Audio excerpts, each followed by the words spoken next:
எல்லாருக்கும் நமஸ்காரம். நாளைக்கு விஷ்ணுபதி புண்ணிய காலம்.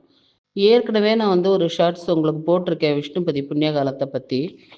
அ இப்ப இது விஷ்ணுபதி புண்ணிய காலங்கிறது அப்பவே உங்களுக்கு சொல்லியிருக்கேன் நான். வைகாசி, ஆவணி, கார்த்திகை, மாசி 4 மாசத்துலயும் இந்த விஷ்ணுபதி புண்ணிய காலம் அப்படின்னு சொல்லிட்டு வரும் அப்படின்னு உங்களுக்கு நான் சொல்லியிருக்கேன். அந்த விஷ்ணுபதி காலத்துல கொடிமரத்தோட இருக்கிற பெருமாள் கோவில்ல முதல்ல போய் பெருமாள் தாயார் சுத்திட்டு முதல்ல தாயார் சுத்திட்டு, அதுக்கப்புறமா பெருமாள சுத்திட்டு வந்து, கொடிமரத்த 27 பிரதக்ஷணம் பண்ணணும் அப்படின்னு சொல்லியிருக்கேன். அதாவது கொடிமரத்தோட பிரதக்ஷணம் பண்ணணும். அதுக்கு நீங்க 27 பூவு கையில எடுத்துன்னு போங்கோ அப்படின்னு சொல்லிட்டு. இத இங்க நம்ம மதுரையில தல்லாகுளம் பெருமாள் கோயில், பிரசன்ன வெங்கடாஜலபதி கோவில் இருக்கு. தல்லாகுளத்துல இருக்கு. அதுல போன தடவ விஷ்ணுபதி புண்ணிய காலத்துல நடந்தது நான் உங்களுக்கு வீடியோவா எடுத்திருக்கேன். நம்ம 27 பூன்னு சொல்லியிருந்தோம் இல்லையா? சில பேர் என்ன பண்ணியிருக்கான்னா, நெல்லிக்காய் போட்டிருக்கா.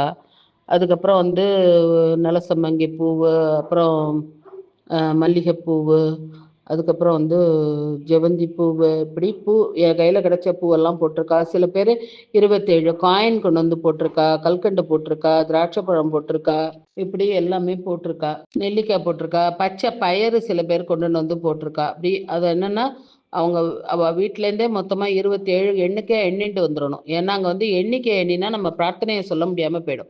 நியாயமான நம்மளுடைய பிரார்த்தனையை சொல்லி நம்ம அந்த பிரதட்சணத்தை பண்ணும் பொழுது அந்த 4 விஷ்ணுபதி புண்ணிய காலத்துக்குள்ள நம்மளுடைய காரியங்கள் எல்லாமே சக்ஸஸ் ஆகிடும்னு சொல்லியிருக்கா. ஆனால் நம்மளது ஒரே ஒரு பிரார்த்தனை தான் இருக்கணும். வரிசையாக நம்ம லிஸ்ட்டு போடக்கூடாது. ஒரே ஒரு பிரார்த்தனை தான். ஒரே ஒரு விஷ்ணுபதி புண்ணிய காலத்தில் கூட நம்ம நினச்சது நடந்துடும். இதெல்லாம் நான் அனுபவபூர்வமாக தான் சொல்கிறேன். நாளைக்கு விஷ்ணுபதி புண்ணிய காலம். நீங்கள்லாம் இப்போ இந்த வீடியோ போட்டிருக்கேன், அதையும் பார்த்துக்கோங்க. எல்லாரும் அதே மாதிரி போய் ஆனால் கார்த்தால 10:30 மணிக்குள்ளே பிரதட்சணம் பண்ணிடணும். அது ரொம்ப முக்கியம். 10:30 மணி தான் கணக்கு. அதுக்குள்ளே பண்ணிடணும்.